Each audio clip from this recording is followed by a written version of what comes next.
Hey everybody, Flip and Danny here, founders of the Freedom Real Estate Group family of companies. How's that? Good job. Oh my goodness.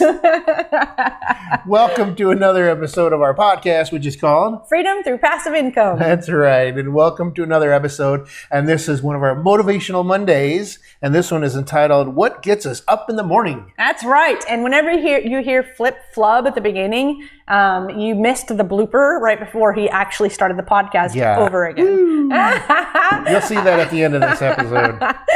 So what gets us up in the morning?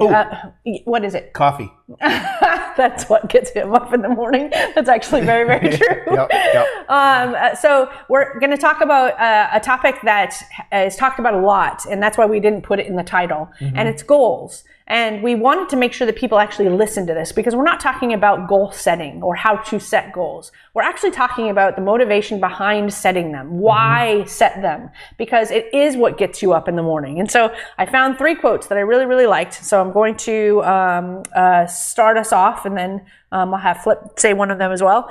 So the first one is, if you want to be happy, set a goal that commands your thoughts, liberates your energy, and inspires your hopes. And that was Andrew Carnegie. And out of all the quotes that I read, that one was my absolute favorite because of the words commands your thoughts. Yep. It does also liberate your energy and inspires your hopes. But truly, the goal is what takes your brain and puts it somewhere, right? And gives you I got to do this. I got to do this. I have a goal. I'm not living randomly and going, I don't know what I'm doing today. Focus. I actually said I'm going to do this. And so I've got to get up, and my thought is put into a train of getting that done and figuring out the steps to take it done, to get it done. But the liberating your energy and inspiring your hopes, 100% true, because we feel it. We feel the energy that having a goal gives us. We feel the hopes and the dreams that we talk about at night that continue to grow all the time, because we see that some of the goals coming to fruition. We're like, whoa, we did it. Let's do another one. Let's do another one. And it keeps on getting bigger. So the Andrew Carnegie quote was my absolute favorite. But I'll let you go and say the next one. Yeah, and so this is from Ted Turner. Yep. Who took over Turner Broadcasting System, obviously, because that's his name. Okay. But he had a huge influence on a lot of people. But this quote is, you should set goals beyond your reach so you always have something to live for. Yes. And so I love that. Yes. That really applies to Motivational Monday, right? Why do you get up? What are you doing? Why are you doing what you're doing all day long? Or what if you have a 9-to-5 job still? Why are you doing things in the evenings and on the weekends? And what is your purpose? And those goals always align if you set them, correctly, and there's something you're really truly passionate about. It's what you're living for. You're truly wanting to see that thing come to fruition because you've got some passion about it, or some reasoning, or a why set up around it. It could be your family, it could be a charity, it could be a cause, but it rightly is something that you live for, and it's why you get up in the morning. And then the last one that I wrote down was something that I thought, you know what, we've done this before, but this is a lesson I need to always keep in mind, and I probably am going to paste this one on my wall somewhere, but it's, when it's obvious the goals cannot be reached, don't adjust the goals, adjust the action steps. I love that. And that was by Confucius. The reason I love this is because we've been known to set really high goals, right? Knowing that I don't care about reaching them. If I get 80% there, I'm happy. I want to try and get my brain wrapped around the idea of going after it, no matter how big it is, right?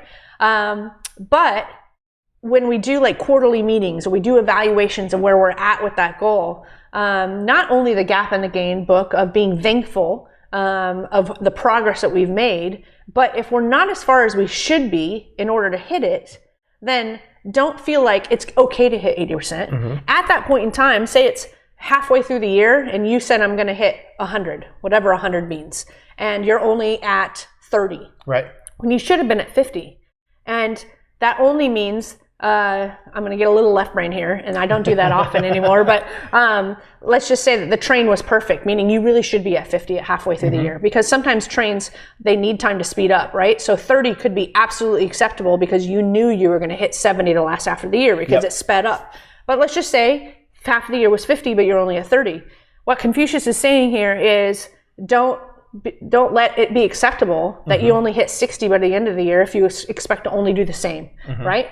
Now figure out what action steps need to be shifted in order for you to make up the extra 20% that you lost and didn't achieve in order to still hit that goal. And I think that's a really, really great lesson, because it's very easy to just go, hey, 60 was okay. I mean, that was a crazy goal anyway. Right. But if you just, the exercise of an extraordinary goal that was just outrageous was to let your brain think outside the box. So at that 6-month target, you should just let your brain do its work again, right? And just go, hey, no, that's still the goal. I'm not going to let myself off the hook. So how do we do it? How do we do double and then 10% of what we did in the first half of the year? Right. So I thought that one was an eye-opener that I said I need to tell myself that one more often to just reevaluate my action steps if I'm not exactly where I want to be at that point in time. So those are the 3 that I have. I don't know if you have any others. I know I didn't give you any time to prep. I never do. I just say, hey, this is what we're talking about on today's podcast.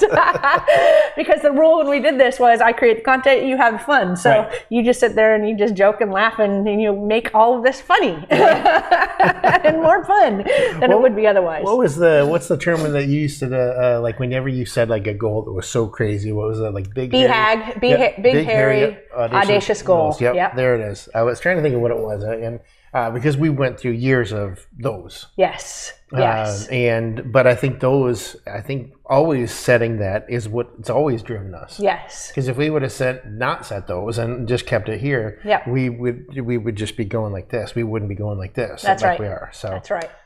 So no, I love that. Yeah. And because we didn't adjust the goals, we did adjust the action steps. Yeah, exactly right. Yeah.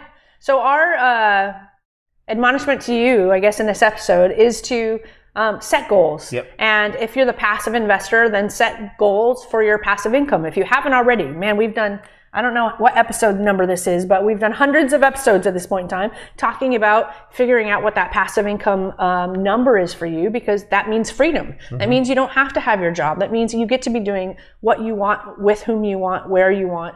All of those things just matter so much, and life changes once you get there. And it's remarkable to be working because you want to, not because you have to. So figure out what that goal is, and if you're an active investor, set your goal differently.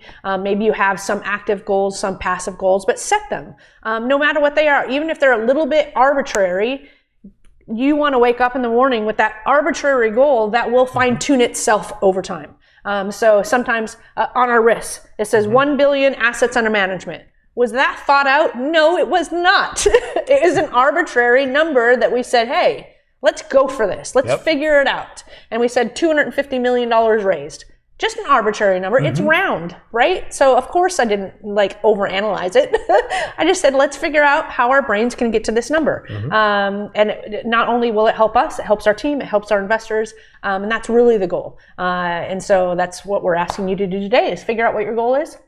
Jump on the phone with us and ask us any questions that's going to allow us to help you get there. And make sure the goals are what make you get up in the morning. That's right. Because if like I said, if the goals are too much, you're going to wake up going, I can't get to it. And you won't get out of bed. Everybody's personality is different. Like that series of episodes that we're, I think, in the middle of right now. We're recording out of order right now, but I think this particular episode is airing right in the middle. Your personality dictates how you set goals. So think about that too. That's a very good point. Awesome. Well, I hope that you enjoyed this episode. Make sure you head on over to our website to join the Investor Club. And again, that website is freedomcapitalinvestments.com. There we go. Just changing things up here. And to make sure also you're checking us out on all the social medias, Facebook, LinkedIn, YouTube, Instagram, TikTok, and whatever else is out there. But we like to end all of our episodes with invest smart, live happy. Bye everybody. Hey everybody, Flip and Danny here, founders of the Freedom. I can't say it lately. What is going on? We've done 12 episodes or 10 in the last 2 days, and you only flubbed once. Now it's twice. You're being a little dramatic, honey. I can't talk.